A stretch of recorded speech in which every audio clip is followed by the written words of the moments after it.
मिलेगा मिलेगा, सबको मिलेगा ना, बहुत महंगा ना। तो हम लोग लास्ट क्लास में क्या पढ़ रहे थे, 1857 का रिवॉल्ट हमने स्टार्ट किया था। कितने लोग नहीं आए थे ये बताइए, 1857 रिवॉल्ट में कितने लोगों का छूट गया ना? वो नहीं नहीं मैडम, कभी कभार जब भी शेड्यूल में आते तब।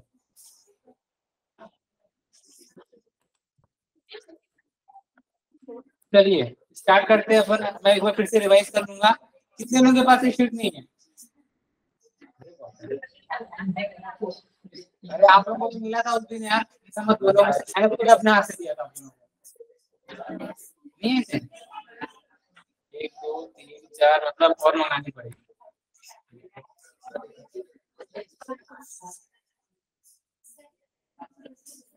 देते रुको रुको,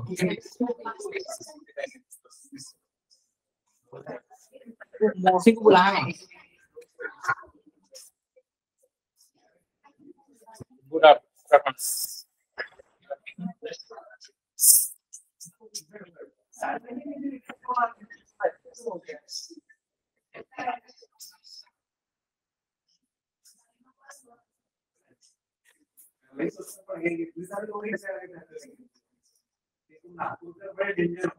फ्राइडे आप फ्राइडे बेटा इलेक्शन आने वाले के बहुत ज्यादा पोस्ट होने वाले हैं, उस हिसाब से थोड़ा सा इसी साल लग जा रहा है। अभी आप देख पा रहे हैं जो क्या है क्या रहेगा। यहाँ देखिए कि अराउंड 19 स्टूडेंट्स अभी इस ब्रांच से एडिटिव की हो गई है। टोटल तीनों ब्रांच मिला के 40 स्टूडेंट्स अभी मेन यहाँ से 19 स्टूडेंट्स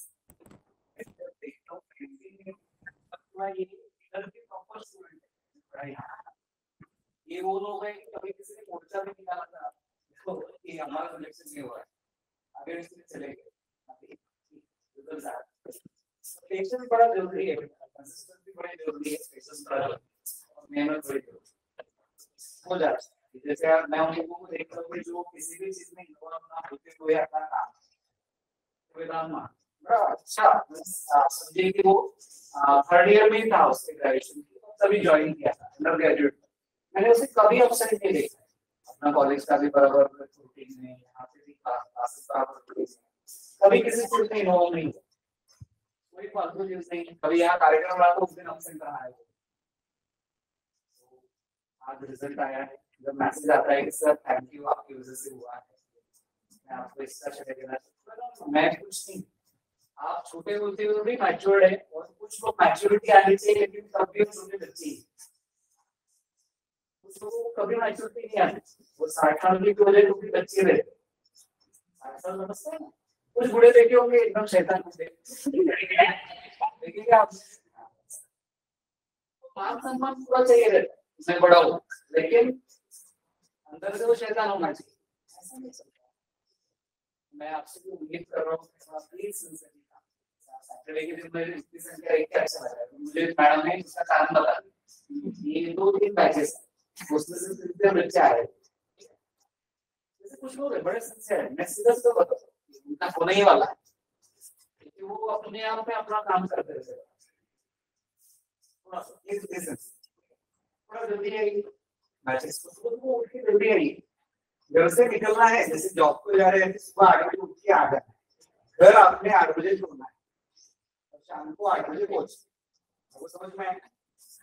यहाँ से निकलने का टाइम 8 बजे, घर पहुंचने का टाइम जैसे अगर आपके घर जाने के लिए आधा घंटा लगता हो, यहाँ से 7:30 बजे समझ में आ रहा है। घर से आपने 8 बजे निकल जाए, 8 बजे घर से निकले तो यहाँ जैसे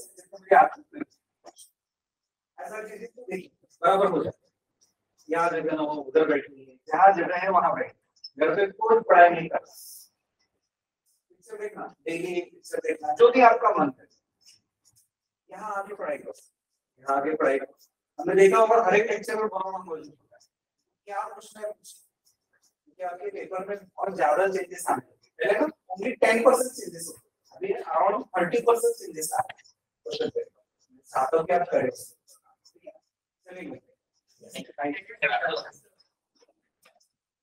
आपको रेगुलर आना।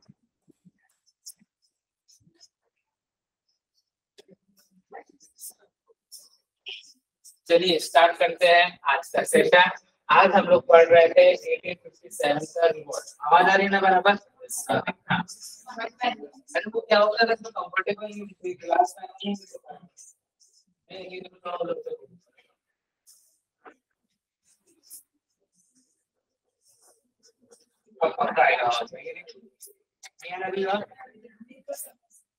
हाँ सुनिएगा पीछे तक।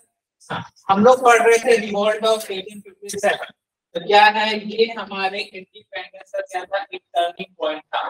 पहले ही क्या होता है, आप कितनी मेहनत कर लो उसमें सक्सेसफुल होना ना होना वो अलग बात है, बट कहीं ना कहीं जो आपकी मेहनत होगी उसका क्या होगा, आपको एक फायदा मिलेगा और एक क्या होता है मोटिवेशन मिल जाती है बाकी लोगों की, वो कर रहा है तो हम क्यों नहीं कर रहे। सेम इसी प्रकार से ये जो रिवॉल्ट हुआ था, भले ही छोटी रिवॉल्ट थी, किसी पर्टिकुलर एरिया थी, बट आगे जाके क्या होगा, जितने भी हमारे क्या है फ्रीडम फाइटर है उनके लिए क्या रहेगा, एक मोटिवेशन रहेगा कि सोचो आज से 40-50 साल पहले जब सोशल बहुत कम थे तब हमारे भारत के लोगों ने अंग्रेजों के खिलाफ क्या था, आवाज उठाया था। तो आज के समय में हमारे पास क्या रिसोर्सेज समय के साथ ज्यादा मिल रहे, तो क्यों ना हम लोग क्या जाए आजादी की लड़ाई। तो जानते हैं कि 1857 रिवॉल्ट क्या था, क्यों हुआ करके। तो जो भी घटना देखने मिलती है उसके पीछे कोई एक कारण होता है क्या, उसके पीछे बहुत सारे कारण होंगे, तभी क्या होगा इतना बड़ा क्या होगा बहुत होगा।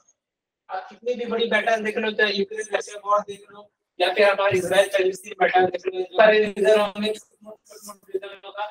भले आपको लग रहा है कि अक्टूबर में गाजा फिलिस्तीन में वाले भी इजराइल पर अटैक कर दिया, लेकिन वो आज की घटना है क्या, नहीं, वो करीबन 2-3 सालों से चल रहा था। क्योंकि जो वहां का इजराइल का प्रेसिडेंट था बेंजामिन नेतन्याहू प्रधानमंत्री, उसने क्या किया था 2 साल से 1 साल पहले ही वहां पर जो यरूशलेम में वहां पर मस्जिद में क्या कर दिया था, वहां के लोगों को मारना शुरू कर दिया था। तो उसका बदला लेने के लिए ही क्या किए थे, गाजा वाले जो हामास से वो अटैक करते हैं। तो सेम उसी प्रकार से जो हमारा रिवॉल्ट ऑफ 1857 होगा उसके पीछे भी क्या होंगे, बहुत सारे कारण होंगे। तो सबसे पहला कारण क्या था, अंग्रेजों के द्वारा लाई गई पॉलिसी। तो अभी मैं बता देता हूँ, हमने उससे पहले क्या देखा था, एक बैटल ऑफ प्लासी देखा था। हाँ क्या देखा था मैंने, बैटल ऑफ बक्सर। 1754 में क्या हुआ, बैटल ऑफ बक्सर हो गया, और इस बैटल ऑफ बक्सर के बाद क्या हो गया, जो बंगाल प्रोविंस था उसके पास हो गया ईस्ट इंडिया कंपनी के पास। अभी तक ब्रिटिश गवर्नमेंट हमारे भारत में रूल नहीं कर रही, कौन रूल कर रहा है, ईस्ट इंडिया कंपनी। क्या से पूरे भारत में रूल करना शुरू किया क्या, नहीं, केवल बंगाल प्रोविंस तक ही से रूल करना शुरू किया। और जब ये रूल करना शुरू करेगा धीरे करेंगे, पुराने कानून लाएंगे जो क्या करेंगे, प्रॉब्लम बनेंगे। 1764 से लेके 1857 तक ये हमारा क्या था, हिस्ट्री का एक फेज था। क्या था हमारा, हिस्ट्री का एक फेज था, जहां पर हमारे भारत में कौन रूल कर रही थी, ईस्ट इंडिया कंपनी रूल कर रही थी। अब 1857 में क्या होगा, एक टर्निंग पॉइंट मिलेगा जहां से क्या हो जाएगा, हमारे भारत में कौन रूल करना शुरू करेगी, वो जानेंगे थोड़ी देर में। 1857 से कहां तक आने जाएगी हमारी, 1947 तक, जब तक हमको क्या मिल जाती है, आजादी। अब देखो ईस्ट इंडिया कंपनी क्या है, एक कंपनी है मात्र, और ब्रिटिश गवर्नमेंट क्या है, एक क्या है, सरकार। तो सरकार के लिए क्या होता है, नियम कानून बनाना क्या होता है, आसान होता है। इनके किसके पास फिर नहीं है, मैडम इसको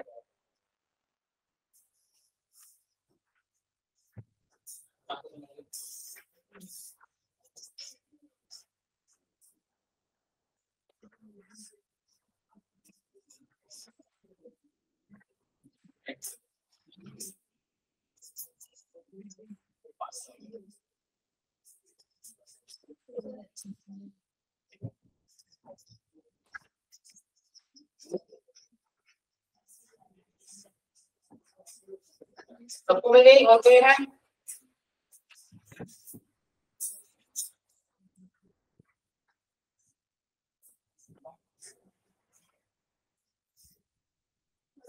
फ्रंट पेज में ही है, ठीक है।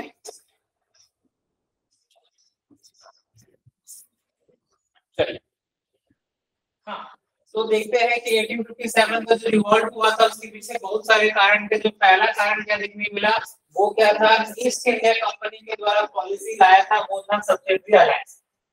अब सब्सिडी अलायंस क्या था, एक सहायक संधि बोलते हैं हिंदी में। तो ईस्ट इंडिया कंपनी क्या करेगी, आसपास के राजाओं पे या फिर राज्य पे कब्जा करने के लिए पॉलिसी लाएंगे। तो कुछ पॉलिसी क्या होंगे, वो अपने फायदे के लिए लाएंगे, तो उससे कोई ना कोई तो क्या होगा, नाखुश देखने मिलेगा। तो सब्सिडरी अलायंस में ये कहा गया था कि जो इस सब्सिडरी अलायंस के साथ ईस्ट इंडिया कंपनी के साथ मिल जाता है, उस राज्य की क्या रहेगी, सुरक्षा की जिम्मेदारी किसकी रहेगी, ईस्ट इंडिया कंपनी की। उसको मान लो कभी भविष्य में कोई भी उससे लड़ाई झगड़ा करने आता है, ईस्ट इंडिया कंपनी उसको मदद करने आएगा। तो ये केवल दोस्ती का एक हाथ दिया गया था, बट इसके पीछे क्या था, कोई और राज था क्या। जैसे ही मान लो ईस्ट इंडिया कंपनी किसी राज्य में चले जाएगी, दोस्ती कर लेगी सब्सिडरी अलायंस के साथ, तो बाद में क्या हो जाएगा, उस राजा को क्या करना पड़ेगा, बहुत सारी कंडीशन माननी पड़ेगी।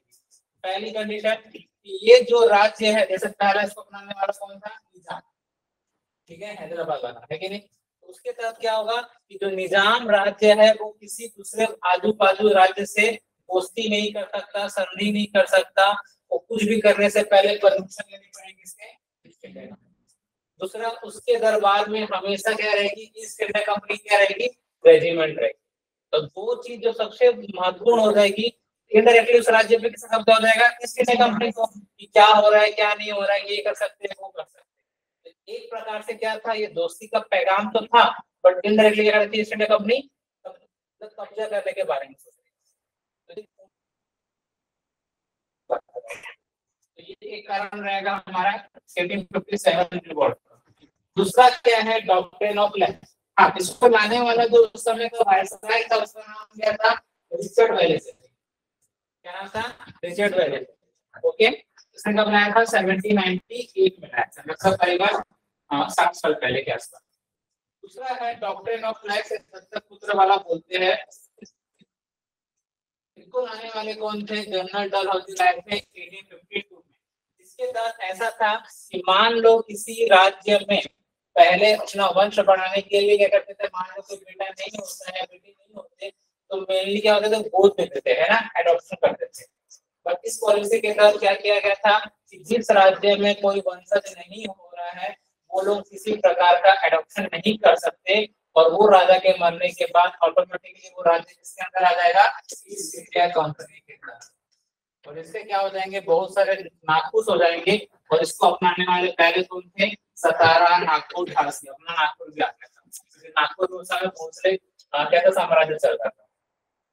ओके, सतारा भी अब तो लग रहा है कि महाराष्ट्र पेशवा के आसपास के वाला। ओके, तो ये उसका सबसे बड़ा रीजन था। और इसी कारण क्या करेगी, इसी पॉलिसी का क्या करेगी, रानी लक्ष्मीबाई क्या करेगी, रिवॉल्ट करेगी। वो जानेंगे थोड़े आगे। हाँ, तो ये कौन लिख रही है, बेगम हजरत महल, है कि नहीं, ये बेगम है। कहाँ की बेगम है ये, लखनऊ। लखनऊ कहाँ मिलेगा, यूपी साइड।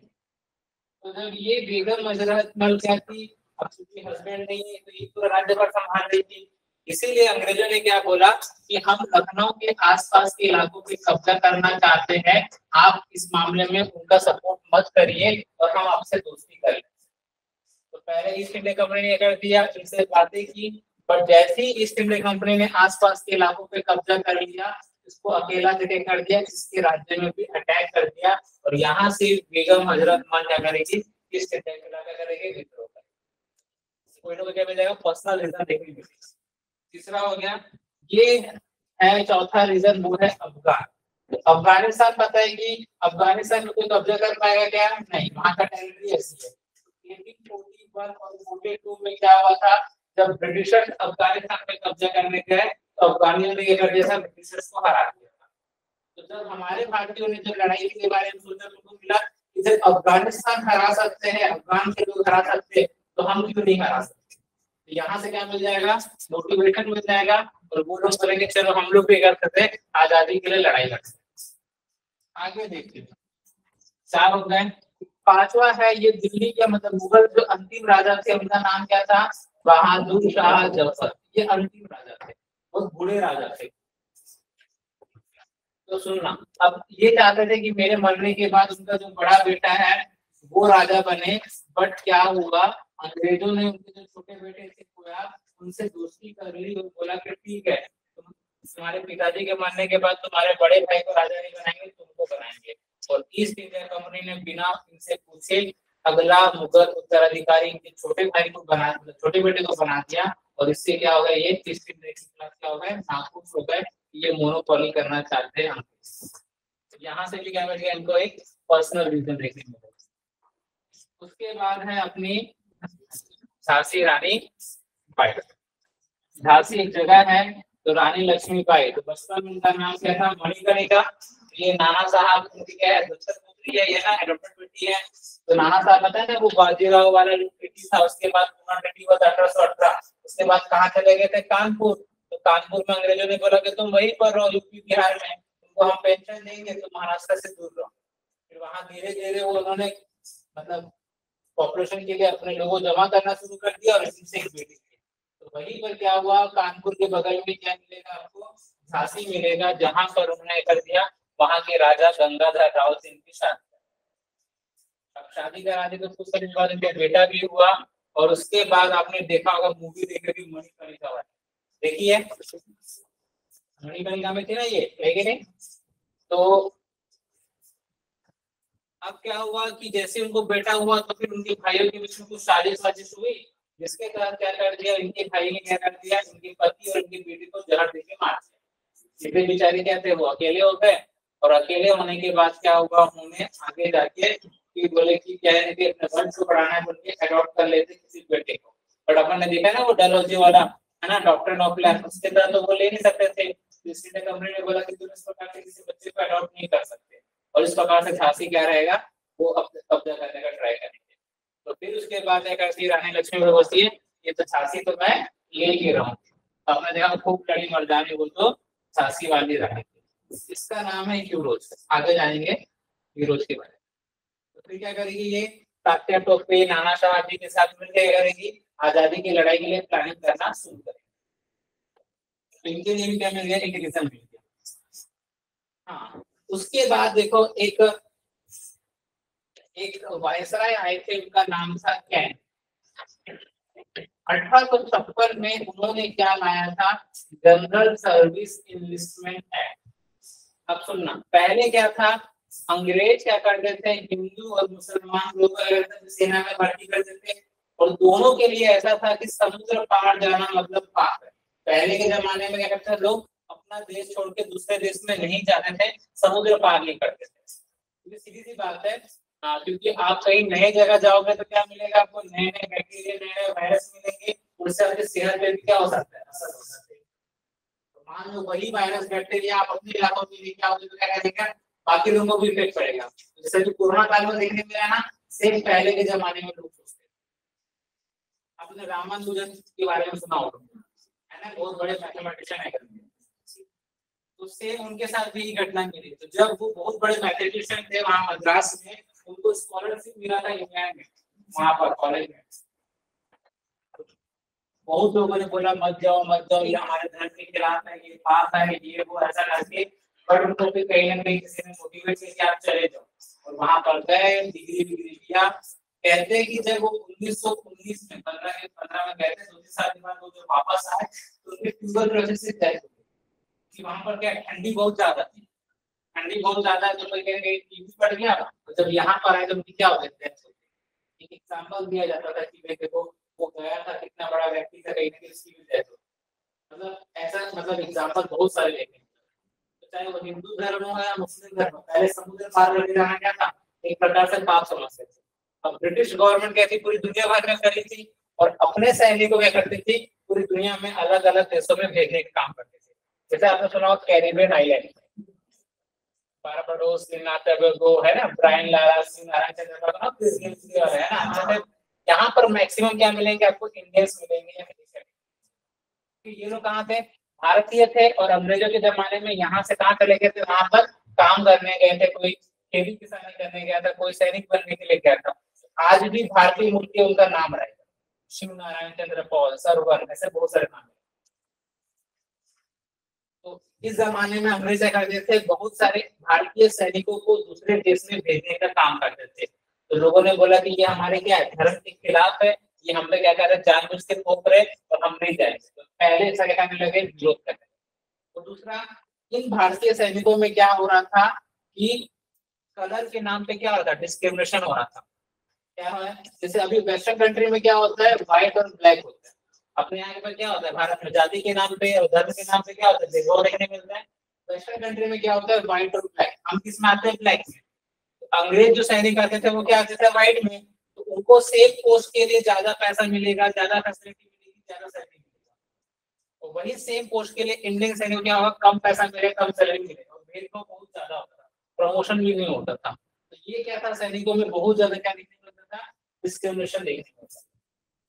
तो बाद में फिर जहाँ जहाँ डिस्क्रिमिनेशन होगा तो वहां पर अपमानजनक बातें भी होगी, सीधी बात है, किसी को चिढ़ाया भी जाएगा, और ये तो हमेशा कॉमन होगा। इससे क्या हो गया, सैनिकों में भी क्या हो गया, मन में गुस्सा ही गया। अब इस गुस्से को चिंगारी में बदलने का काम किसने किया, ये इनफील्ड राइफल। तो आप देखोगे कि इस प्रकार से कारतूस भरने के लिए आपको एक ढक्कन ओपन करना पड़ता था और वो दांत से यूज करना पड़ता था। तो ये आपको कारतूस दिख रहा होगा, इस प्रकार से ओपन करना पड़ता था ये राइफल।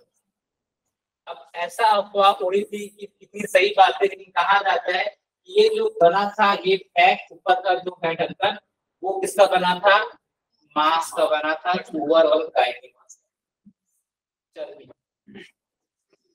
बचपन में ऐसा हमको लगता था कि जब जो चिंगम खा रहे वो भी किससे बने, चर्बी के बने। बचपन में नहीं सुना आपने, है ना, इसलिए बोलते थे घर वाले की चिंगम नहीं खाना चाहिए करके। और उसके पीछे लॉजिक कोई और था। वो इसलिए बोलते थे बड़े लोग कि बच्चे जब चिंगम खाते हैं ना, उनको पता नहीं अटक कैसे चिंगम, कई बार ऐसे नुकसान करता है ना। बड़े लोग क्या करते हैं, वो कीमत खाते हैं, जुगाड़ आके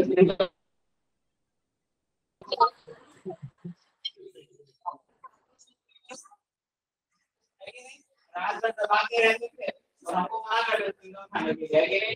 वो इसलिए बोलते थे जो बच्चे लोग उसको इनहेल कर देते हैं ना, जैसे मैं बचपन में नहीं बटन है इस प्रकार से, वो पापा का शर्ट का बटन था, तो वो छोटा सा बटन था, वो चमड़ से मतलब इनहेल कर दिया, पता नहीं निकला कि नहीं निकला। उससे इसी प्रकार से क्या करते थे, अपन क्या करते थे अपने हिंदू धर्म में गाय की चर्बी वो था, उससे उसी प्रकार से मुसलमानों में क्या होता है, वो सुअर की चर्बी खाते। इससे क्या हुआ था कि ये भारतीय और हिंदू मतलब जो भी इंडियन और मुस्लिम सैनिकों में थे, उनमें क्या हो गया, एक अफवाह उड़ा कि हमारे धर्म के खिलाफ है, हमारे बातें करके जबरदस्ती काम कराया जा रहा है। और यही से क्या हो जाएगा, एक बोलते हैं ना इंसिडेंट मोटिवेशन मिल जाएगा कि कहीं ना कहीं अब समय आ गया कि हमें एक साथ होना पड़ेगा और इस छोटे से इस कंपनी को इससे पकाना पड़ेगा। यहाँ से धीरे धीरे क्या होगी, एक चिंगारी निकलेगी और इसको फिर क्या करेंगे हमारे ये सर, है कि नहीं, एक शादी, दो शादी, तीन शादी, चौथी शादी, है कि नहीं। ये है हमारे मंगल पांडे बहादुर सैनिक, कहाँ के मिलेंगे, बैरक, है ना, मेरठ के बैरक तो बात है ना। तो ये देखो उनकी बंदूक दिख रही है। तो इन्होंने क्या किया, बहुत पहले ही जितने भी जैसे नाना साहब हो गए या फिर क्या हो गए तात्या टोपे जी हो गए, ये जितने भी बेगम हजरत महल, रानी लक्ष्मीबाई, इनके साथ मिलकर प्लानिंग करने लगे कि हम क्या करेंगे, एक साथ अंग्रेजों के खिलाफ आवाज उठाएंगे। इसके लिए डिसाइड किया गया था 31 मई 1857 कि हम एक साथ क्या करेंगे, इनके खिलाफ आवाज उठाएंगे ताकि अंग्रेजों पे दबाव आए। ये पहले के जमाने में ये व्हाट्सएप, इंस्टाग्राम सब था क्या, वो देखो भाई और बहनों यहाँ पर मेरठ में आग लगी, चलो चलो चलो चलो, ठीक है। आजकल तो तुरंत क्या हो जाता है, इन्फॉर्मेशन निकल जाती है, भाई नागपुर में हुआ, पुणे में ये हुआ, है ना।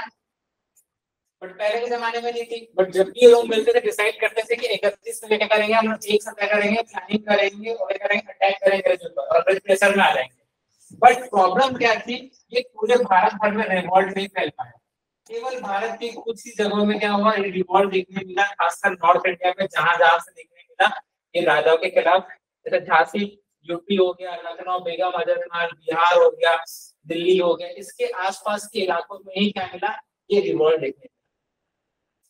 अब डिसाइड तो 31 में ही किया गया था, सब लोग अपने अपने जगह से तैयार थे। जैसे दिल्ली से कौन थे, बहादुर शाह जफर थे, उसके बाद झांसी से कौन थी, रानी लक्ष्मीबाई थी, कानपुर से नाना साहब तात्या टोपे थे, लखनऊ से कौन थी, बेगम हजरत महल थी, रायपुर से नारायण सिंह थे, या फिर बिहार से वीर कुंवर सिंह हो गए, अलग अलग लीडर 31 मई का वेट कर। अब क्या हुआ, अब ये बात कहीं ना कहीं से अंग्रेजों को पता चल गई कि ये हमारे खिलाफ क्या कर रहे हैं, साजिश रच रहे हैं।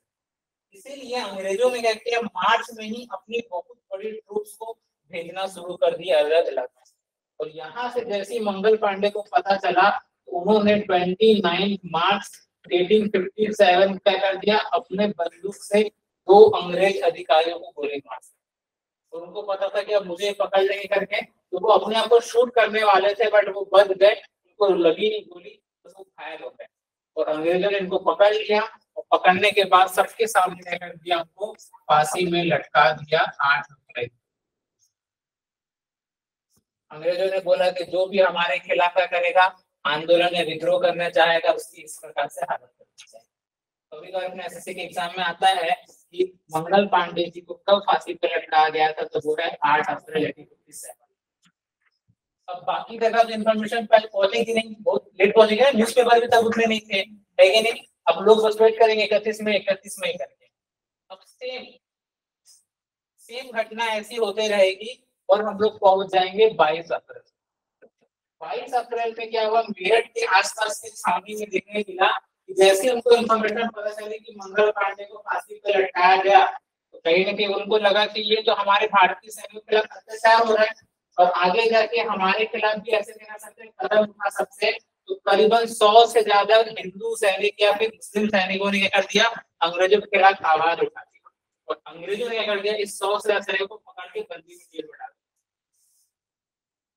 अब जैसे ही उनको जेल में डाला गया तो ये घटना कहां तक मिली, 10 मई। और 10 मई के बाद 11 मई में क्या हुआ, उनके बाकी सैनिक क्या हुए, एक साथ आए।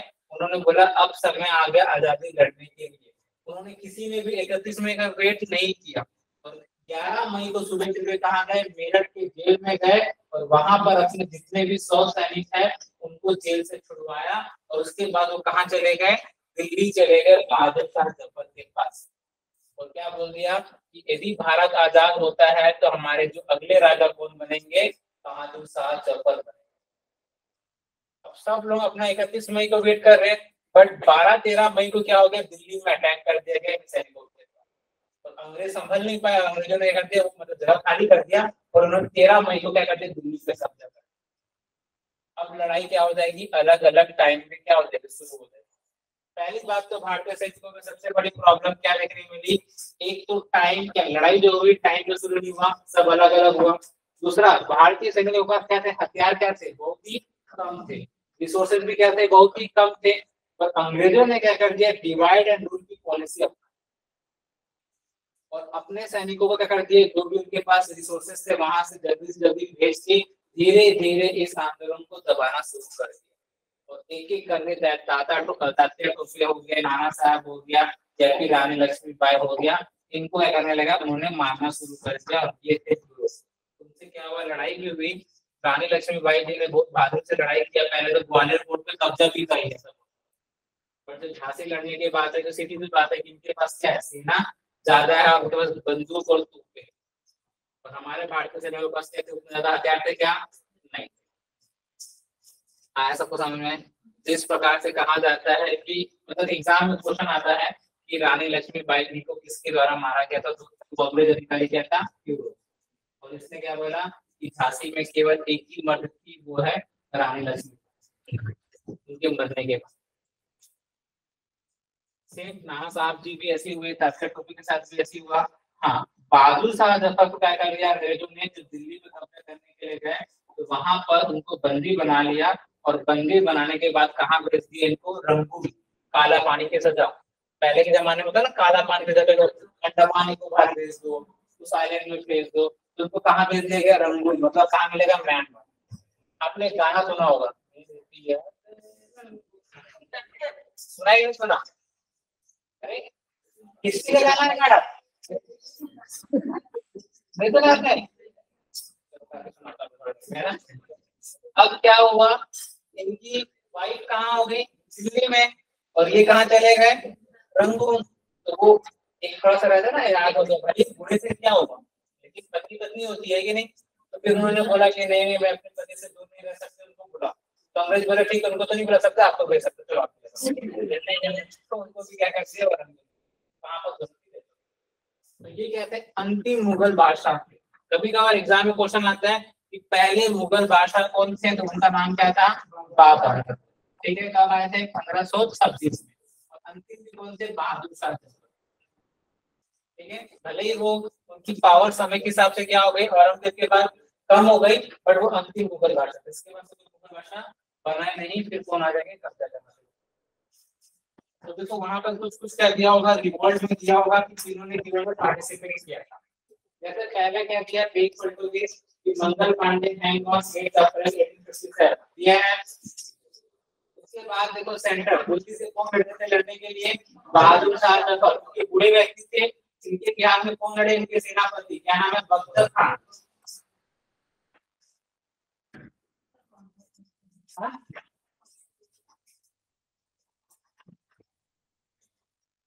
ठीक है, सबको मिला।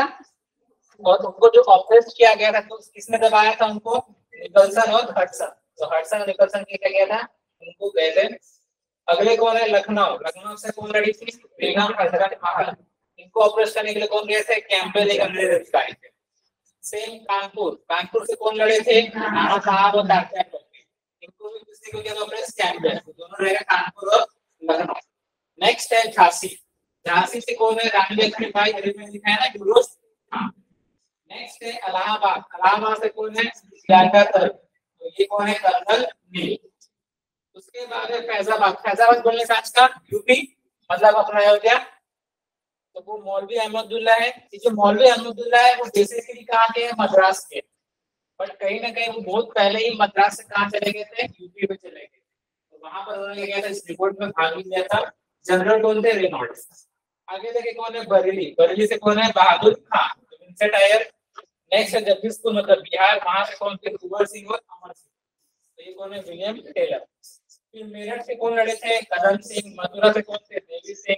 कोटनपुर से कौन है? गोनू। संबलपुर से कौन है? सुरेंद्र साइन। और रायपुर से कौन मिलेंगे? नारायण सिंह। ये है, ये देखिए, ये है नारायण सिंह। इसके बाद ये देखिए कुंवर सिंह। ये है मौलवी अहमदुल्ला, लियाकत अली, और इनका नाम है कदम सिंह। इस प्रकार से क्या मिलेंगे? अलग अलग फ्रीडम फाइटर। और लास्ट में क्या है? गोरखपुर से कौन है? गजाधर सिंह। एक और नाम है, एग्जाम में पूछा था, तात्या टोपे का ओरिजिनल नाम क्या है? तो क्या नाम है उसका? रामचंद्र। इसको अंडरलाइन कर लेना, आपके सीरियल में है 2021। तात्या टोपे का असली नाम क्या था? आत्माराम पांडे। जो भी एक्स्ट्रा पॉइंट मिलेगा उसको आप एक देखेगा, नोट डाउन कर लेना। ठीक है, हाँ, रामचंद्र पांडुरंग।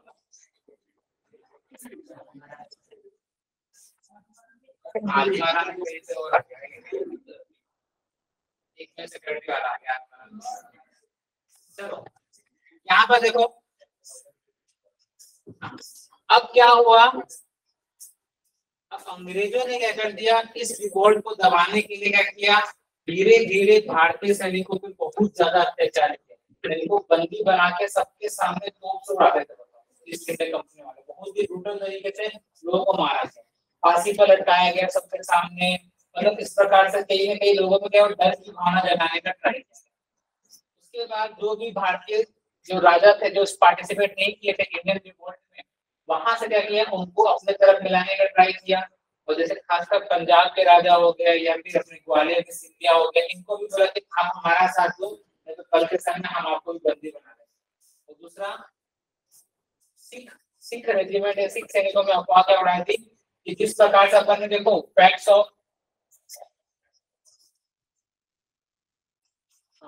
देखोगे तो फैक्ट्स में अपन ने कौन सा पॉइंट लिखा था?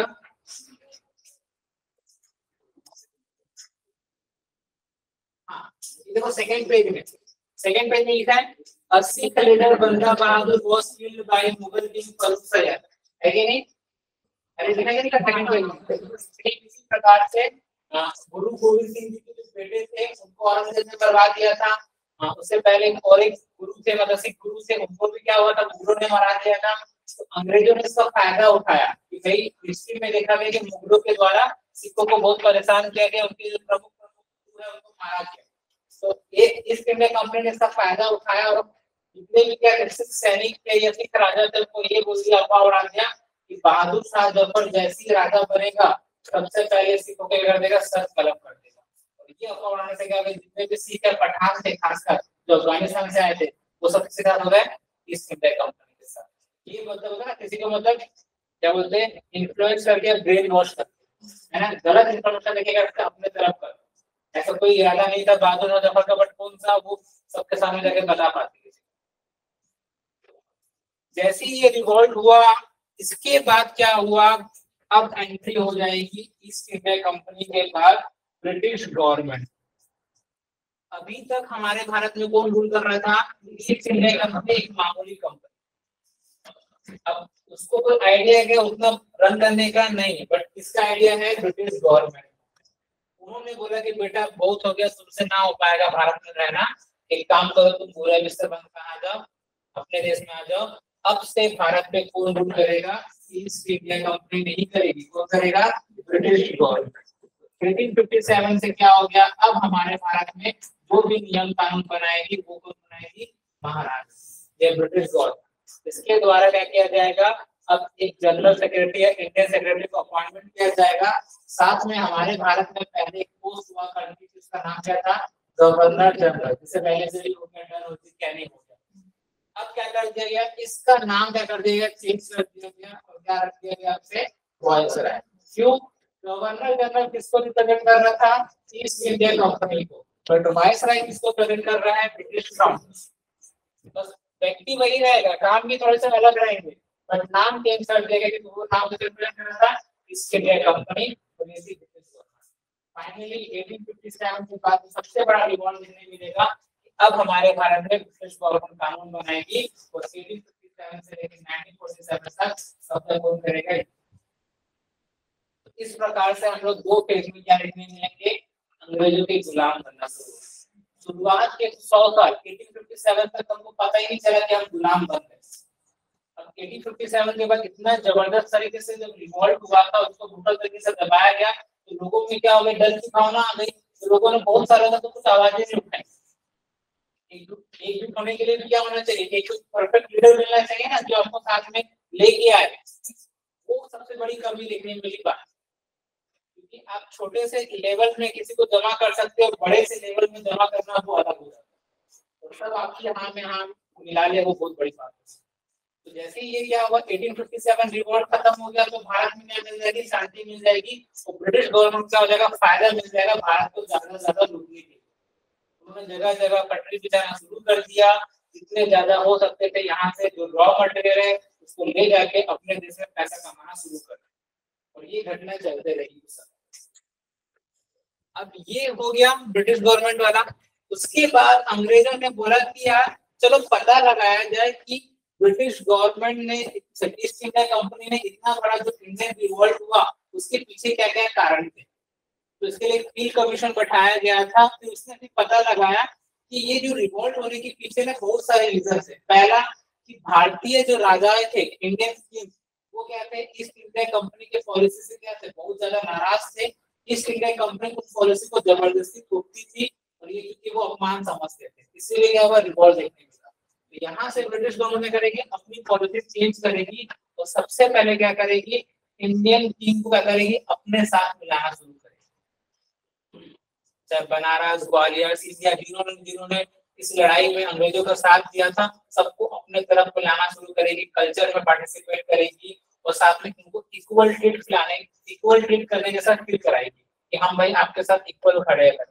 बट वाकई में ऐसा कुछ होगा क्या, नहीं। धीरे धीरे जो स्पोर्ट्स होता है, जो हमारे भारत में हॉकी आया, फुटबॉल आया, क्रिकेट आया, वो सब इंग्लैंड की देन। धीरे धीरे हम भारतीय राजा को क्या कर दिया, उन्होंने बुलाना शुरू कर दिया अपने यहाँ पर स्पोर्ट्स में अलग अलग कल्चर।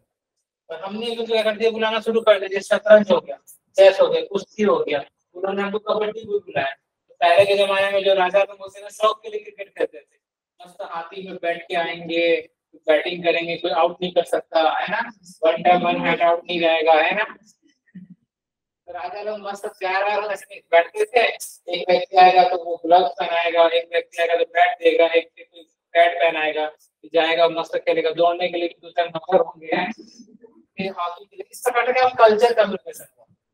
इससे क्या होगा, भारतीय राजा क्या रहेंगे, खुश रहेंगे, तो वो ब्रिटिश गवर्नमेंट के प्रति क्या रहेंगे, वफादार रहेंगे। अब दूसरा, उसने क्या देखा कि भाई जो सबसे बड़ी लड़ाई हुई वो क्या है, सैनिकों के कारण। अब यहाँ से क्या हो जाएंगे, जैसे क्या होता है अपने यहाँ पर ना अलग अलग regiment, Maratha regiment, Sikh regiment, Jat regiment, होता है कि नहीं होता। बट पहले कैसे होता था, पठान एक तरफ, हिंदू एक तरफ, मुस्लिम एक तरफ, सिख एक तरफ।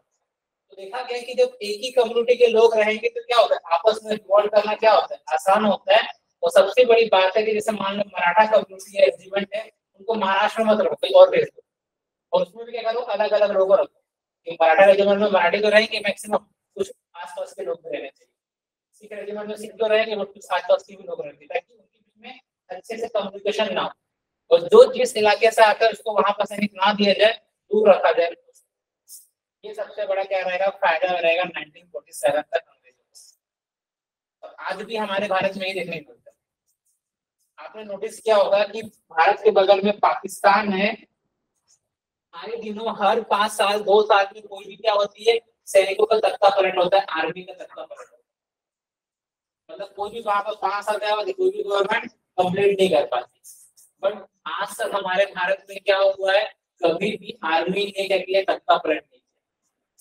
आर्मी के पास पावर नहीं है क्या, मतलब तो क्वेश्चन नहीं आएगा ना कि भाई तख्ता पलट क्यों नहीं हुआ, क्या देशभक्ति की भावना क्या पाकिस्तान में नहीं होगी, होगी, से यहाँ भी होगा वहां भी होगा। बट आज तक हमारे भारत में कभी कभी आर्मी या एयरफोर्स नेवी ने सरकार के लगा के तख्ता पलट करने की ट्राई नहीं किया। उसके पीछे का रीजन है पॉलिसी। क्या, जैसे एक होता है आर्मी हेड होते हैं, मनोज पांडे जी हो गए, एयरफोर्स हो गए, चौरसिया जी हो गए, या फिर नेवी के हेड हो गए, जो भी हमारे हरि सिंह है ना, जो भी नाम। तो तीन क्या है, अलग अलग क्या है हमारे आर्मी सबके हेड। अपने कानून में क्या होता है कि ये जो तीनों हेड है कभी एक साथ फोन में बात नहीं कर सकते, कभी तीनों एक साथ कहीं पे मिल नहीं सकते,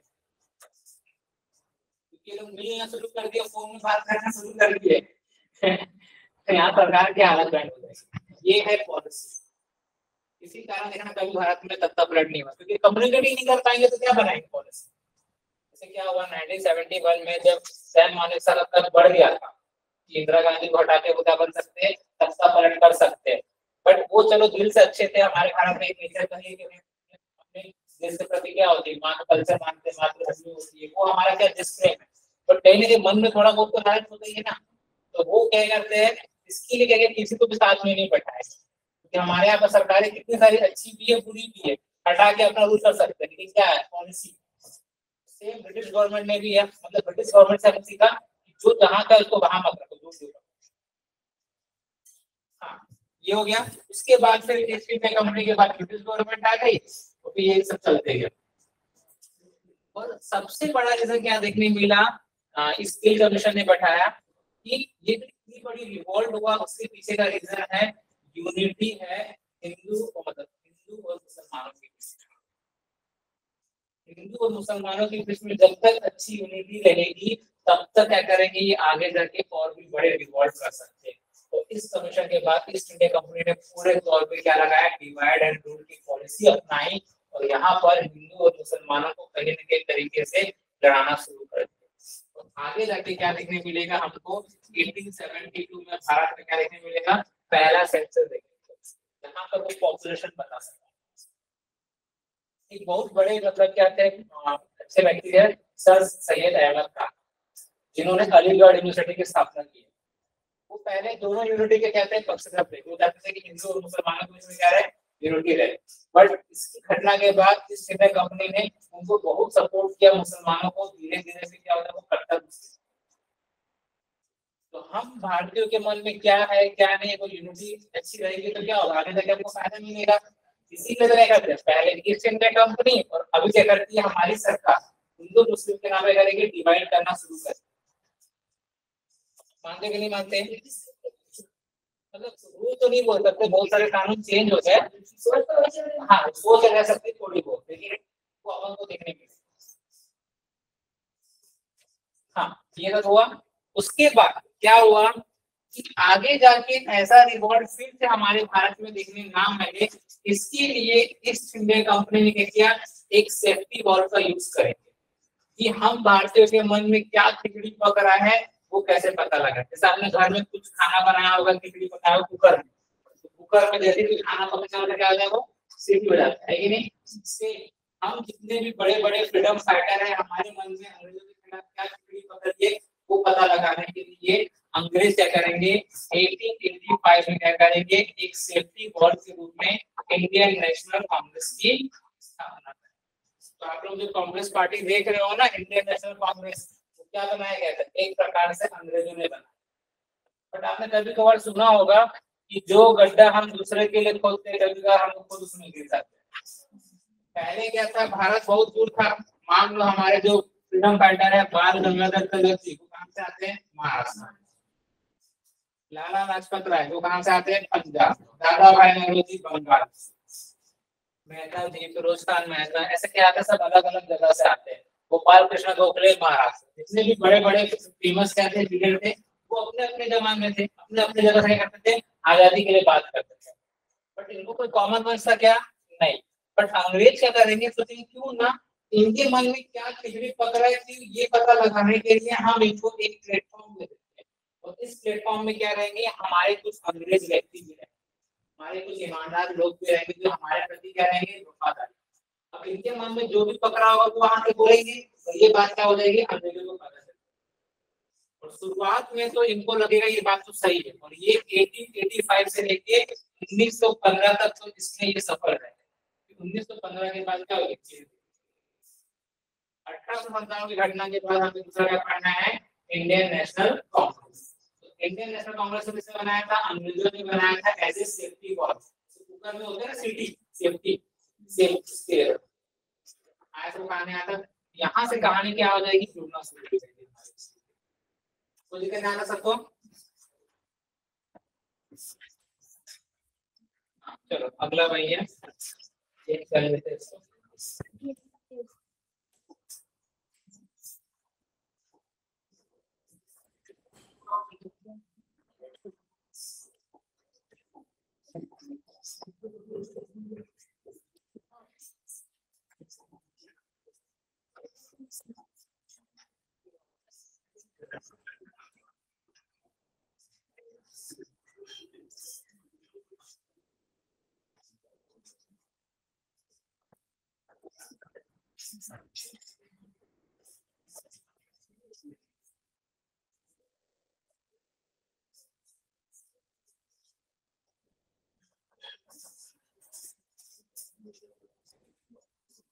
अभी आपको पता है कांग्रेस पार्टी के अध्यक्ष कौन है,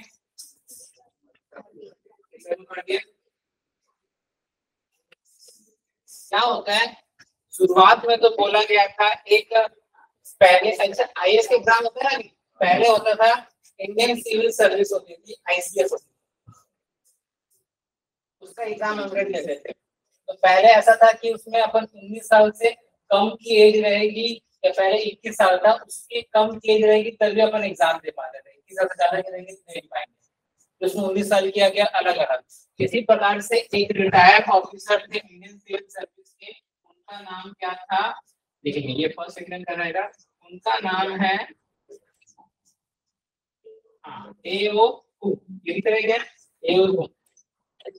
ये क्या रहेंगे, इंडियन सिविल सर्विस के क्या थे, रिटायर्ड ऑफिसर थे। ये इनके दिमाग से उपस्थित कि क्या बनाया जाए, सेफ्टी वॉल्व बनाया जाए भारतीयों के लिए, कि उनको एक मंच पे लाके रखा जाए, जहां से वो जब अपनी बात करेंगी तो हमें पता चल जाएगा कि ये हमारे खिलाफ क्या प्लानिंग कर रहे हैं, क्या नहीं कर रहे। तो ये एवं क्या थे उस समय के, क्या थे उनके आइडिया देने वाले थे। और उस समय जो वायसराय थे उनका नाम क्या था, लॉर्ड डफरी। क्या नाम था, लॉर्ड डफरी। तो डिसाइड किया गया कि सभी क्या कर दिया गया, जितने भी नेता हैं उनको क्या किया जाएगा, एक जगह इकट्ठा किया जाएगा। इस कॉन्फ्रेंस में जो पहला मीटिंग हुआ था वो होने वाला था पुणे में। कहाँ होने वाला था, पुणे में। बट पुणे में क्या फैल गया था, प्लेग। प्लेग मतलब पता है ना, चूहे, जो खराब पानी में चूहे अपना बच गए, तो क्या होता है, प्लेग फैला। तो फिर इसको कहाँ शिफ्ट कर दिया गया, मुंबई में। बम्बई बोलते थे उस समय। बम्बई में एक था गोकुल दास तेजपाल संस्कृत कॉलेज, और ये है 28 दिसंबर को सबके सब मिले 1885 में इनकी क्या हुई, पहली मीटिंग। तो यहाँ से एक कल्चर हो जाएगा इंडियन नेशनल कांग्रेस का कि हर महीने हर साल दिसंबर के महीने में क्या रहेगी, इनकी मीटिंग रहेगी और एक क्या रहेगा, हमारा प्रेसिडेंट रहेगा और जो डिसाइड किया जाएगा नियम कानून के लिए वो पूरे भारत में क्या हो जाएगा, अप्लाई। तो कोई पूछे इंडियन नेशनल कांग्रेस की पहली मीटिंग कहाँ हुई थी, बॉम्बे। पहले कहाँ होने वाला था, तो ये किसके दिमाग की ऊपर थी, ये थी नेहरू होम और उस समय वाइसराय कौन थे, हाँ। तो ये है first president of Indian National Congress, उनका नाम क्या है, उमेश चंद्र बनर्जी। तो ये क्या थे, बीसी बनर्जी याद है ना, ये हमारे पहले कांग्रेस के क्या थे, मतलब जो मीटिंग हुई थी उनके क्या थे, प्रेसिडेंट। आपको दिख रहा होगा यहाँ पर first session of the Indian National Congress जो हेल्ड हुआ था 1885 में। आगे जाके वो क्या बोले कि वो अभी दोबारा बने थे इलाहाबाद वाले 1892। ये सब उनके बारे में बताया गया है, ये लोहार भी थे करके। हाँ, तो क्या क्या देख लेना, वाइसराय देख लेना, के बारे में देख लेना। हाँ, ये क्या थे, वो इंडियन थे, हिंदू थे, बट जो फर्स्ट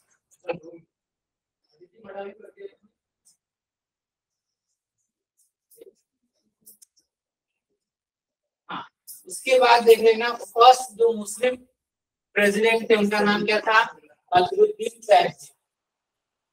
तो इनके बारे में कुछ इंफॉर्मेशन दिया है। He was the first barrister in Bombay। इनके बाद अपॉइंटमेंट किया गया था इनको चीफ जस्टिस के रूप में। उसके बाद इन्होंने क्या किया था, एक बॉम्बे लेजिस्लेटिव काउंसिल था वहां पर गए थे, और साथ में जो थर्ड आईएनसी का सेक्शन था कहां पर, मद्रास, उसमें क्या बने थे, प्रेसिडेंट। 1887 में क्या हुआ था, जो आईएनसी की मीटिंग हुई थी तो वहां पर क्या थे, उनके प्रेसिडेंट बने। तो पूछे फर्स्ट मुस्लिम प्रेसिडेंट कौन थे, तो क्या बोलोगे, अजरुद्दीन सैयद। अब केवल फैक्ट है, इंटरनेशनल कम्युनिटी में केवल फैक्चुअल बातें हैं। जैसे इनका नाम क्या है, दादा भाई नौरोजी। तो ये पारसी है ना, तो फर्स्ट पारसी प्रेसिडेंट को बोलेंगे दादा भाई नौरोजी। और ये जो कांग्रेस नाम है ना, कांग्रेस, तो ये जो कांग्रेस नाम जो वर्ड है वो किसने दिया था, उन्होंने ही दिया था, दादा भाई नौरोजी। और दादा भाई नौरोजी के बारे में अपन ने कहीं पढ़ा है क्या, कहीं पढ़ा होगा, इन्फ्लेशन में पढ़ा है, नेशनल इनकम में पढ़ा है, नेशनल इनकम में पढ़ा है, नहीं पढ़ा, per capita income, per capita income नहीं पढ़ा। सबसे पहले बताया था ना पर कैपिटा इनकम के बारे में दादा भाई नौरोजी ने 1867-68 में कितना बताया था, 20 रुपया पर कैपिटा इनकम। भूल गए, वेरी गुड। हाँ देखो, 1885 में कौन बने थे, बीसी बनर्जी, और 1886 में क्या बने थे, हमारे कौन बने थे, दादा भाई नौरोजी। 1893 में बनेंगे, 1906 में भी ये बने थे, आगे मैं बताऊंगा आपको कहानी में। तो याद रखना 1906 में भी क्या बनेंगे, ये आईएमसी के प्रेसिडेंट बनेंगे 3 बार।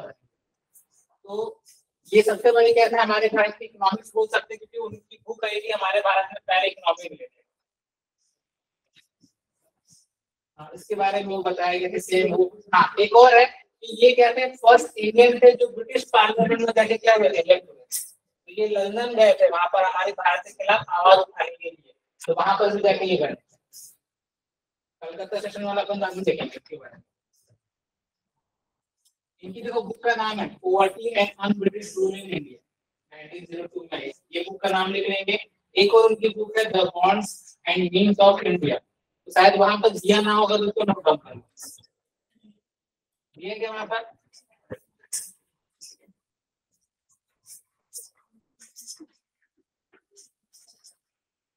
तो वहां क्या दिया, retired British ICS officer also known as hermit. वो हरमिट है, एल नहीं है, वहां देखो लिखा होगा हरमिट ऑफ शिमला, ठीक है ना, हरमिट ऑफ शिमला। रिटायर्ड मिला आपको इंडियन नेशनल कांग्रेस। हाँ, retired British IPS officer AU, also known as Hermit of Shimla. Founded the INC on 28 December 1885. INC was founded at Gokuldas Principal Sunset College in Bombay. क्या ना photo 72 delegates, 72 का underline कर लेना। कितने लोग थे पहले वाले मीटिंग में, कितने थे वो, 72, अंडरलाइन कर लो उसको। भैया के बाद हाँ, वाइसराय कौन सा मैंने बता दी, लॉर्ड डफरिन। जनरल सेक्रेटरी कौन थे, डेविड मून। फर्स्ट प्रेसिडेंट कौन थे, भूपेश चंद्र बनर्जी। तो भूपेश चंद्र बनर्जी के बारे में लिख लेना, मुझे एक पॉइंट और क्या लिख दो, वहां पर साइड में जगह होगा तो यहाँ पे कहीं भी नोट करके लिख सकते हो। 1892 again president over the INC secretary इन इलाहाबाद।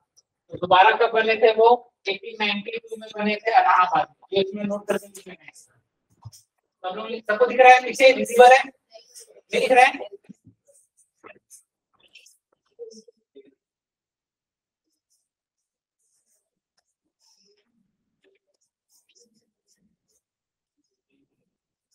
अब दिखा?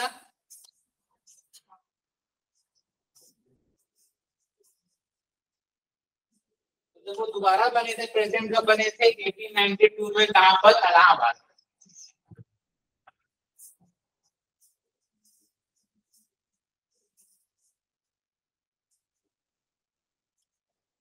हो गया? बस एक पॉइंट एक्स्ट्रा लिखना है इनके बारे में।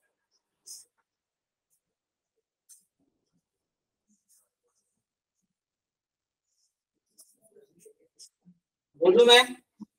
हो गया? अब देखो वहां लिखा होगा first women president Annie Besant, के बाद लिखेंगे फर्स्ट, उसके बाद लिखेंगे चेंज करेंगे। हाँ, वहां लिखा है first Muslim president of INC, ठीक है, तैयबी 1887 मद्रास। हाँ, उसके बाद इनको लिख लो, he was the first barrister in Bombay,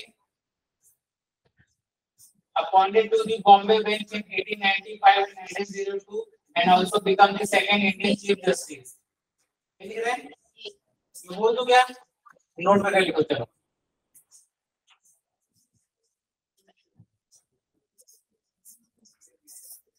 एक पॉइंट लिख लेना, he was the first barrister in Bombay, Badruddin Tyabji में।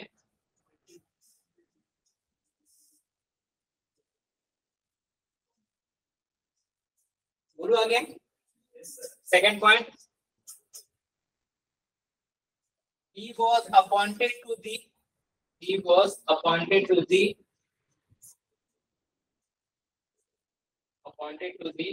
Bombay bench in 1895 and 1902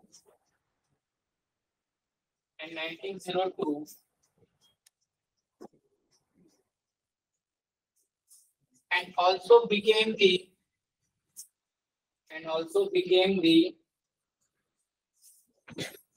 second Indian Chief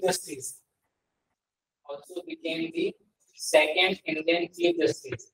मतलब जो भी बॉम्बे हाई कोर्ट में, बॉम्बे हाई कोर्ट कब बना था? देखो सबसे पहला जो अपना सुप्रीम कोर्ट की जो बेंच बनी थी, मतलब कलकत्ता में बनी थी, वही कलकत्ता हाई कोर्ट 1774 में बना था। फिर 1857 के बाद 1861 में कहाँ का बने, बॉम्बे, मद्रास और इलाहाबाद, 3 जगह बने थे। 1861 में क्या बना था, बॉम्बे हाई कोर्ट बना था। तो वहां पर जो भी क्या थे चीफ जस्टिस से, वो क्या थे, अंग्रेज से। तो एक इंडियन बना होगा वो सच मान लेना। अभी सेकंड वो कौन थे, ही थे। तो बॉम्बे हाई कोर्ट के सेकंड कौन थे, चीफ जस्टिस कौन थे, सेकंड इंडियन चीफ जस्टिस। हो गया?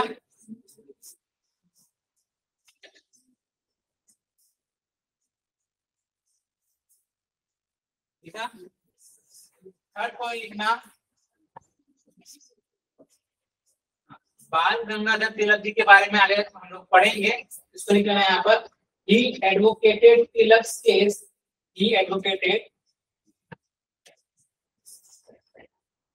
बाल गंगाधर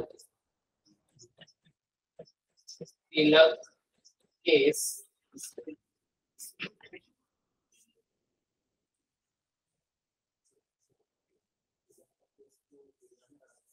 वो 1908 में, ये 1896 की बात है। तभी इनके पेपर आते हैं, वो बोलो ना, उस सेकंड के बाद वो सब में advocated Bal Gangadhar Tilak case on seditious writing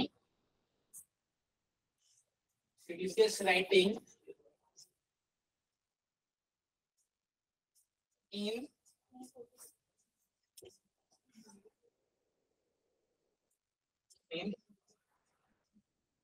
new letters general Kesari. Kesari एक प्रकार से क्या थी, न्यूज़पेपर था, एक प्रकार से उनकी मैगजीन थी। जो केसरी कोच लैंग्वेज में आती थी, ये आती थी मराठी लैंग्वेज। इनकी दो बुक रहेगी, एक रहेगी केसरी जो मराठी में है और दूसरी है मराठा जो इंग्लिश में है। ठीक है, उल्टा याद कर लेना, तो मराठा का चलेगा उल्टा इंग्लिश।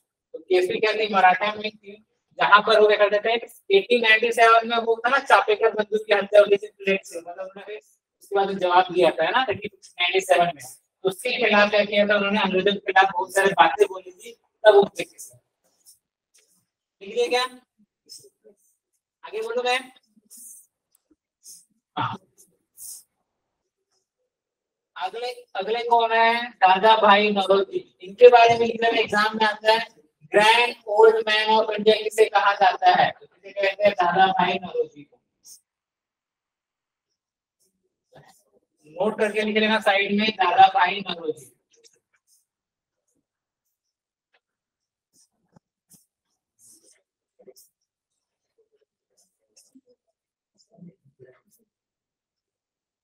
हाँ, उसमें लिखना है he was the president of the INC in 1886, 1893 and 1906। बोलूँ क्या मैं, ये लिख रहा है, 2 सेकंड।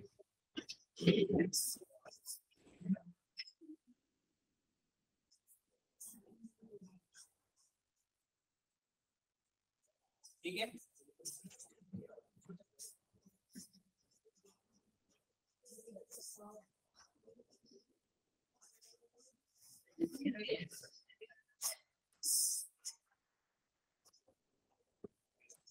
हाँ पहला लाइन लिखो। एक तो grand old man of India बोलते हैं, इनका टाइम पीरियड देख लेना कहां से कहां तक हो, 1825 से लेके 1917 तक। ऐसे में देखो टाइम टाइम नोट करने में क्या होता है, याद इसलिए हो जाता है कि मान लो कहीं पर कोई इवेंट दे दिया, कोई बुक दे दिया, उसमें ऑप्शन दे दिया, तो हम बता सकते हैं कि इसमें दादा भाई नौरोजी नहीं थे, तो फिर कोऑर्डिनेट करने में काम आता है। तो किसी किसी का ईयर याद करने से फायदा हो जाता है। 1825 से लेके 1917 ऑलमोस्ट कितना दिए, 93 92 तक। हाँ, उसके बाद लिखना he was the president of the he was the president of the Indian National Congress, Indian National Congress in 1886, 1893 and 1906।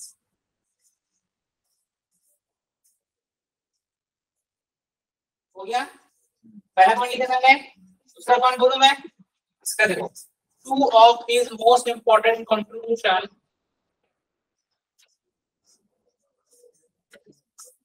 two of his most important contributions among many were the establishment of the London Indian Society। ये London गए थे Indian society 1865, और दूसरा क्या था, east India association in the year 1867, जहां पर उन्होंने लंदन में ही रह के भारत की आजादी के लिए वहां पर लोगों से डिमांड की थी कि आप क्या कर सकते हो, कॉन्ट्रीब्यूट कर सकते हो आजादी के। तो पहला क्या है, लंदन इंडियन सोसाइटी है, और दूसरा है ईस्ट इंडिया एसोसिएशन।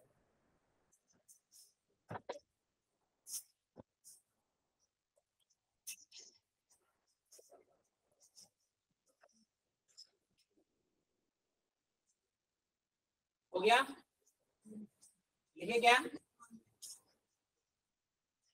एक पॉइंट और लिख लेना, he was the first Indian to be elected in British Parliament। तो ब्रिटिश पार्लियामेंट कहाँ है, लंदन, तो जब ये वहां गए थे तो वहां पर इलेक्ट होके भी आए थे।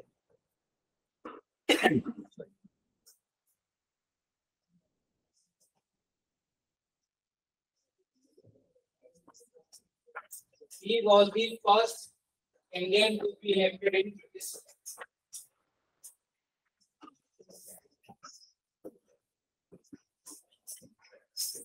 हो गया क्या, लिखिए, इनकी बुक का नाम लिखे ना, पहला बुक कब आई थी? 1876 में आई थी, the bonds and means of India, London. London में इनकी बुक आई थी 1876, the bonds and means of India.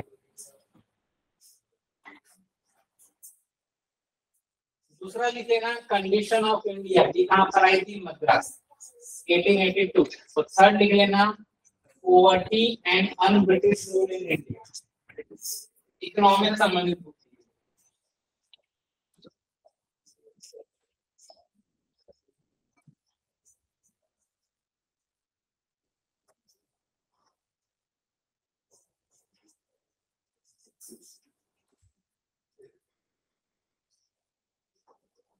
अब दिख रहा होगा सब।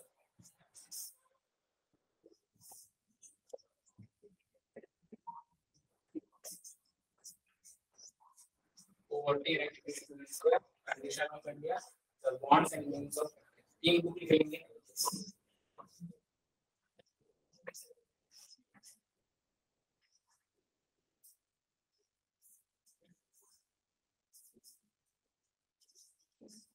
ओके क्या समझ लिया? चलो आगे बढ़ते।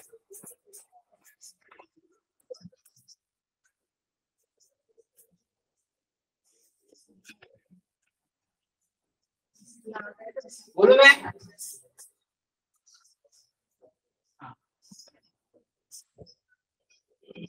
ये है जॉर्ज यूले, वहां देखो दिया होगा।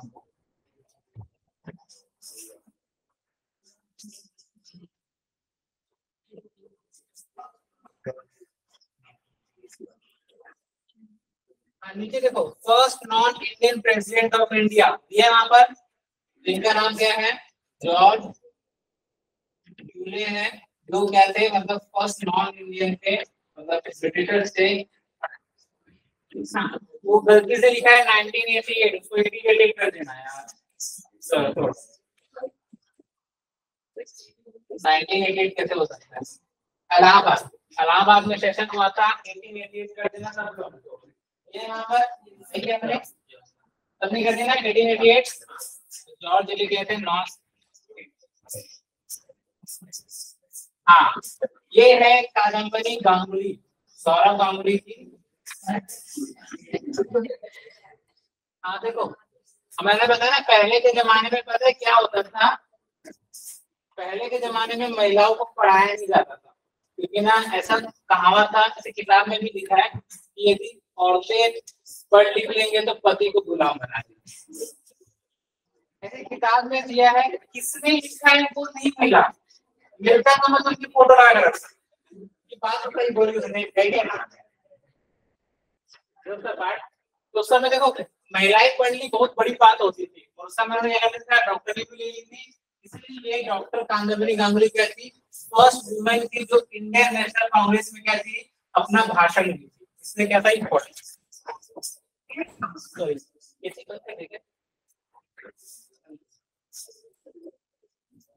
तो वहां क्या है? कादम्बरी गांगुली के बारे में क्या है? First women who gave speech in Indian National Congress Calcutta session in 1890। बस इतना याद करना। ओके, आगे बढ़े। हाँ, Indian national flag was designed by a Muslim woman from Hyderabad। तो ये क्या है? सूर्या दैल है ना, उन्हीं की ग्रैंड डॉटर के साथ ये लिख लेना इसको वहां पर नोट करके। एक आईसीएस ऑफिसर थी,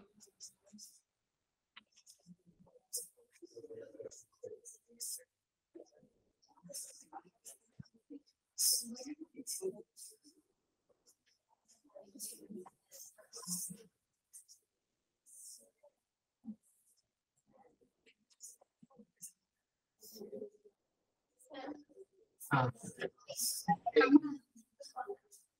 देखो वेंकैया जी, हाँ वो किसका है? वेंकैया जी had designed the flag of Gumbud Lake and the first Congress flag which had the चरखा on it, not the presidential flag with the wheel। पहले जो थे वेंकैया जी ने, उन्होंने क्या किया था? चक्र लाया था। इससे पहले क्या था? जब वो मैप बना था ना भारत का तिरंगा, उसमें ना चक्र नहीं हुआ करता था, सिर्फ चरखा हुआ करता था। सभी चक्र है ना, चक्र के साथ दिया था वेंकैया जी। इन्होंने जब मैप दिया था तो उसमें क्या था? कलर थोड़ा सा अलग था, व्हाइट और ब्लू ऑरेंज था, जहाँ पर चरखा बना, तो वो इन्होंने डिजाइन किया। तो लिख लेना Indian national flag was designed by Surya Dutt. हो गया।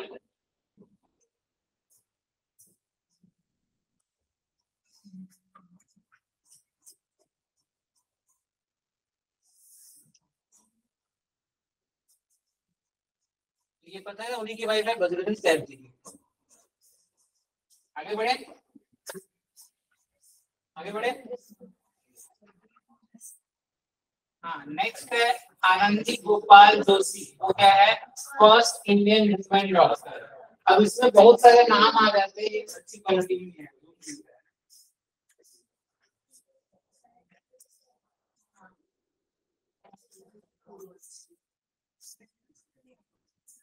ठीक है क्या आपने? फर्स्ट इंडियन वुमेन डॉक्टर कौन है? आनंदी गोपाल। ऐसा लिखना, Anandi Gopal Joshi was the first women या फर्स्ट इंडियन वुमेन डॉक्टर। लिखो तो सब लोग, Anandi Gopal Joshi was the first Indian women doctor. Was the first Indian woman doctor, along with Kanambini Ganguly. Along with Kanambini Ganguly,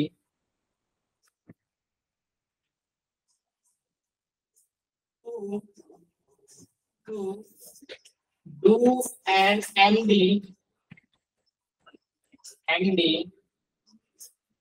master degree होती है ना, MD from outside India in 1886.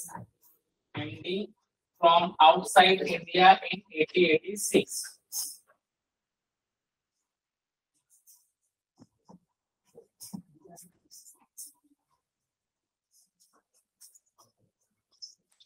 हो गया।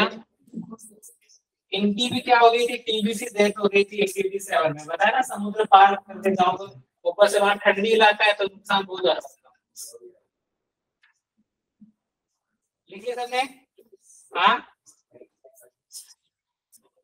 Next है फर्स्ट वुमेन आईएनसी प्रेसिडेंट। इनका नाम क्या है? Annie Besant. ये कहां से आई थी? आयरलैंड से आई थी।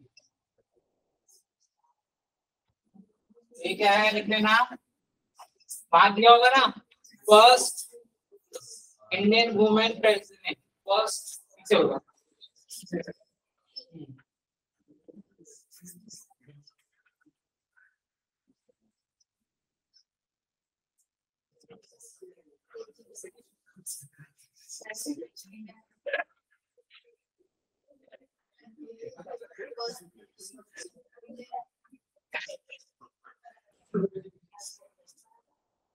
नहीं है क्या? First women president of INC Annie Besant कब बनी थी? 1917 में कलकत्ता जंक्शन में। ठीक है, ये यहाँ भी दिया। इसके बारे में और भी पढ़ेंगे, आगे जाके अपने पढ़ेंगे। नेक्स्ट है सरोजिनी नायडू। वो क्या है? फर्स्ट इंडियन वुमेन प्रेसिडेंट है, जो 1925 में कानपुर में बनी थी। और इनको क्या बोला गया है? Night angle of India. क्या बोला गया? नाइट एंगल ऑफ इंडिया, मतलब कोकिल।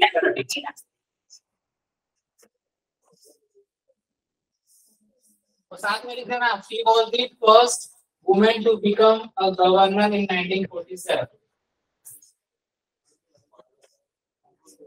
She was the first women to become a governor. UP के साथ गवर्नर।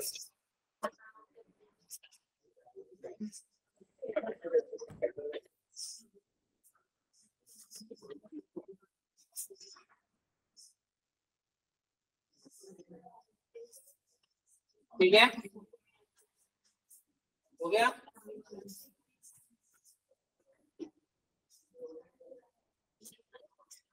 आगे बढ़े। हाँ, तो गांधी जी दिख रहे क्या? तो ये क्या थे? गांधी जी क्या थे? एक बार प्रेसिडेंट बने, कब? बेलगाम में। बेलगाम कहाँ मिलेगा आपको? कर्नाटक में मिलेगा 1924। तो गांधी जी क्या थे? आईएनसी की एक बार प्रेसिडेंट बने थे 1924 में। वो कहा था बेलगाम। बेलगाम बनने से कहाँ मिलेगा आपको? कर्नाटक। तो ये उसी के शहर का फोटो है। हाँ, आगे देखेंगे जवाहरलाल नेहरू। इनकी क्या है? हिस्टोरिकल देखने मिलेगी।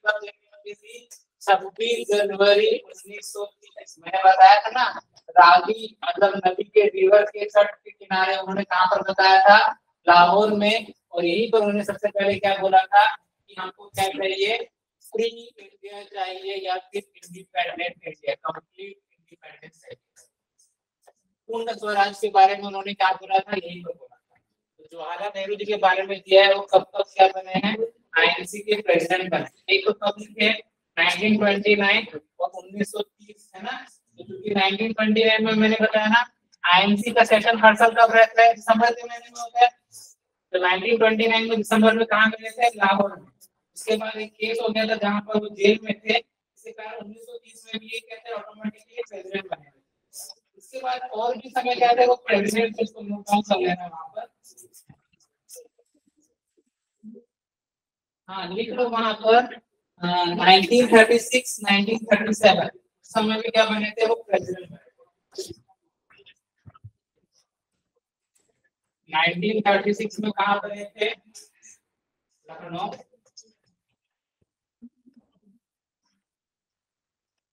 और एक 1937 में बने थे।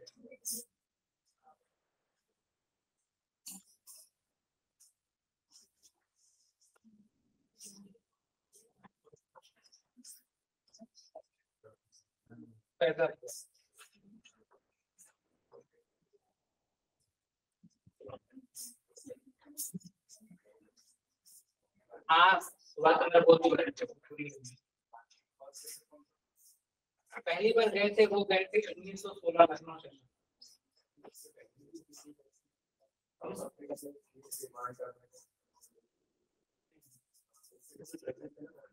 बॉम्बे सेशन में कुछ प्रेजेंट थे 1916 में उनकी पहली प्रेजेंट हुई थी।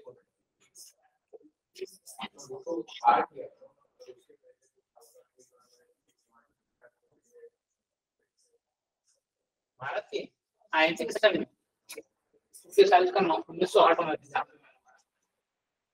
हो गया, लिखिए क्या। हाँ तो ये कौन है, मौलाना अबुल कलाम आजाद जी हैं, महात्मा गांधी जी और जवाहरलाल नेहरू।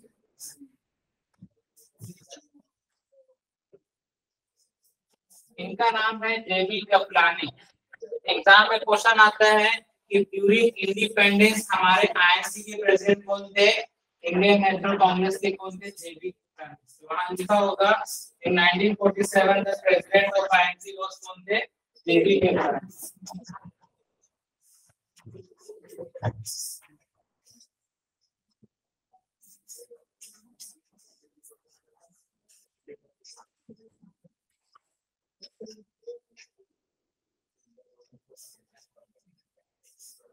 हो गया। उसके बाद है नेशनल एजुकेशन डे। कब मनाया जाता है, 11 नवंबर को। बिकॉज बर्थ एनिवर्सरी किसकी है, मौलाना अबुल कलाम आजाद की है। तो जब सेकंड वर्ल्ड चल रहा था ना, सेकंड वर्ल्ड वॉर चल रहा था, तो यही क्या थे, हमारे क्या बने थे, आईएनसी की कांग्रेस के अध्यक्ष बने थे। और आफ्टर इंडिपेंडेंस हमारे भारत के है पहले एजुकेशन मिनिस्टर। भारत के पहले शिक्षा मंत्री कौन थे, मौलाना अबुल कलाम आजाद। और फर्स्ट लॉ मिनिस्टर कौन थे भारत के, आजाद भारत के डॉक्टर भीमराव अम्बेडकर। इन्हीं के बर्थडे में क्या बनाते हैं हम लोग, नेशनल एजुकेशन डे।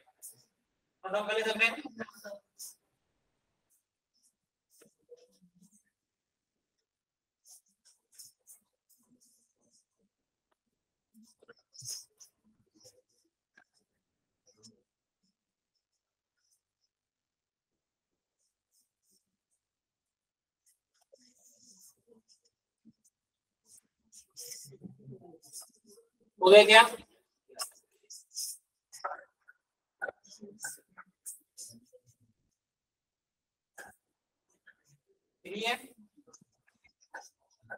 हाँ। उसके बाद आपको फिर आगे जाके इंडिपेंडेंस के बाद नेहरू जी बनेगी या फिर इंदिरा गांधी।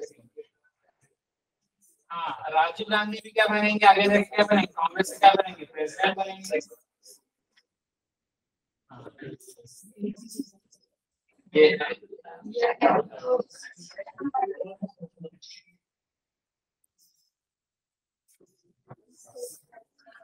ये कौन है अभी वर्तमान इंडियन नेशनल कांग्रेस के प्रेसिडेंट।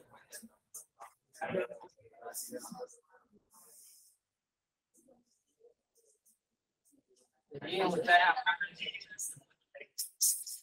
ये आपको मैं बोल क्या था फ्रैक्शन वाले थे। अब यहाँ से क्या होगा, नेक्स्ट सेशन से 1905 से क्या होगी हमारी कहानी स्टार्ट होगी, हो रहेगी 1940। यहाँ से कहानी कंटिन्यू। अरे आप लोग जीएस के लिए वाले बुक ले आना, मिशन की बुक, इसमें history, geography, polity, economy, science का पूरा करंट स्टडी का साथ है। हां शॉर्ट में क्या है, आप लोग नया वाला, अरे सुन लो, नया वाला एडिशन ले लेना, यही आपके लिए सबसे काम का है। हाँ नया वाला दोगे, अरे नया वाला दोगे तो क्या दोगे, उसमें फायदा क्या है, उसमें स्पोर्ट्स का बहुत अच्छे से किया है और स्ट्रैटेजी के भी अच्छे से किया है। थैंक क्लास और किसी को कह रहे हैं